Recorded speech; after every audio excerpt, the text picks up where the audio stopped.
What's up, everybody? It's me, E-Man from E-Man's Movie Reviews, and today we're going to review Ant-Man and the Wasp Quantumania.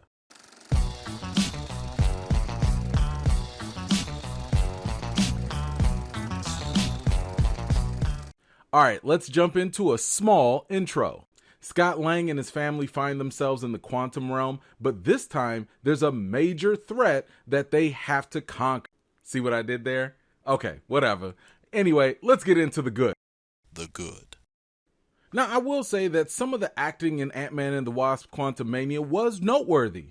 Paul Rudd gave one of his most emotional performances, all while still being witty and funny in his effortless style. Michelle Pfeiffer, I thought, was also great and showed that she was still fully capable of delivering exciting action sequences. Shout out to her stunt doubles, by the way.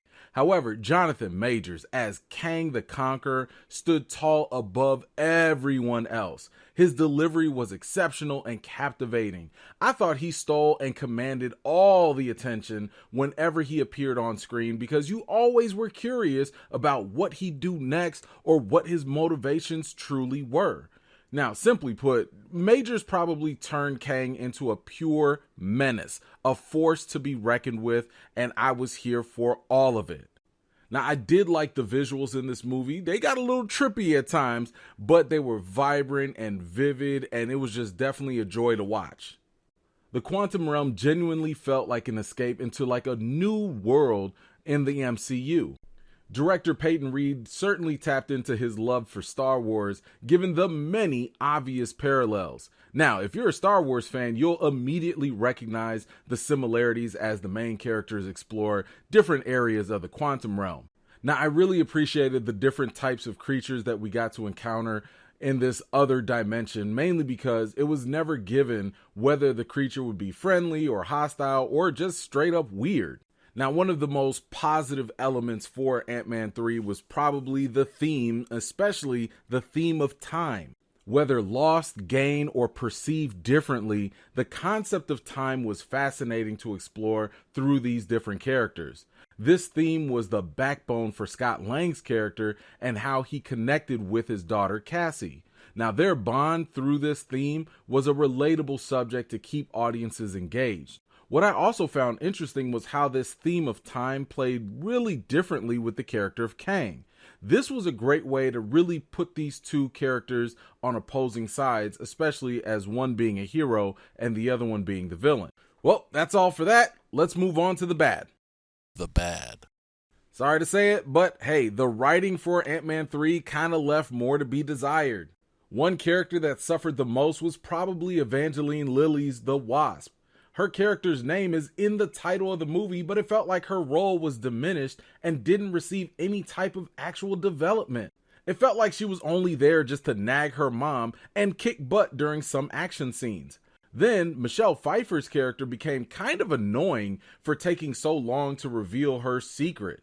Now, it's okay to create situations that interrupt a character from disclosing something because, that builds good tension and suspense. But in her case, the writing here made her trauma a ridiculous plot device that just kept dragging out. Now, as I said before, Jonathan Majors as Kang was phenomenal. However, I do think that the writing here did compromise the character of Kang a couple times too many.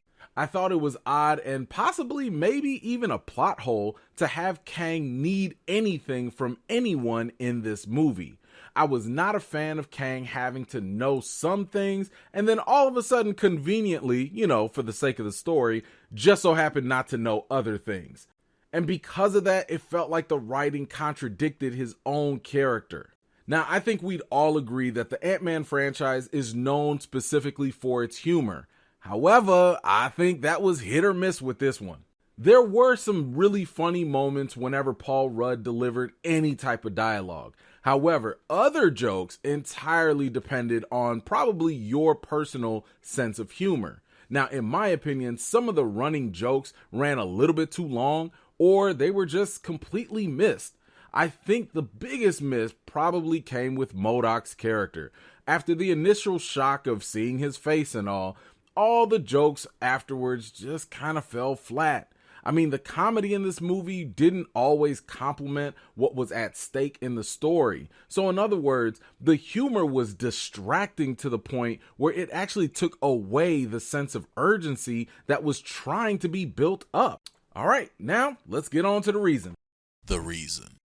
Ant-Man and the Wasp Quantumania was an ambitiously weird, trippy, fun ride, but left much to be desired.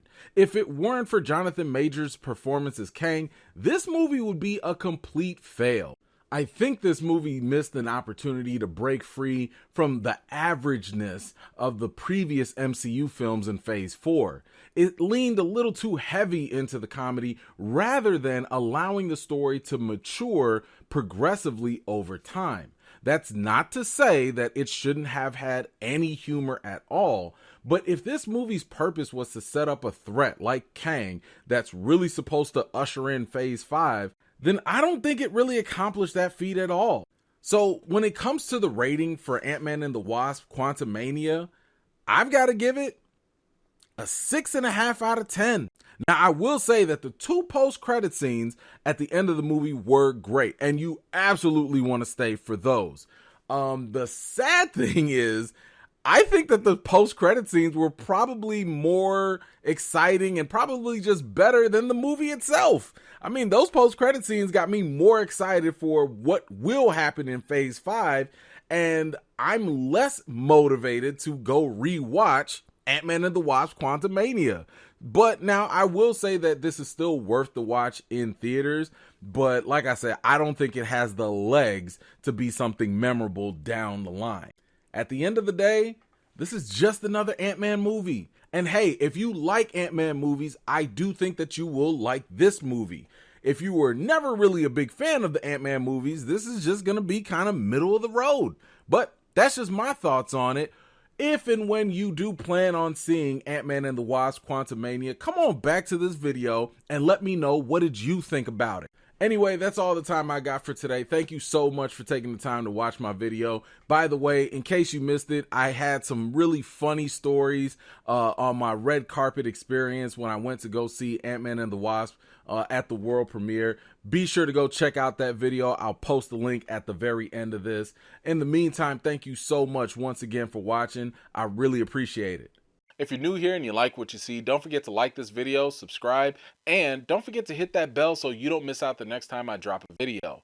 I've got more videos and reviews to do for you all, and until next time, I'll see you all later.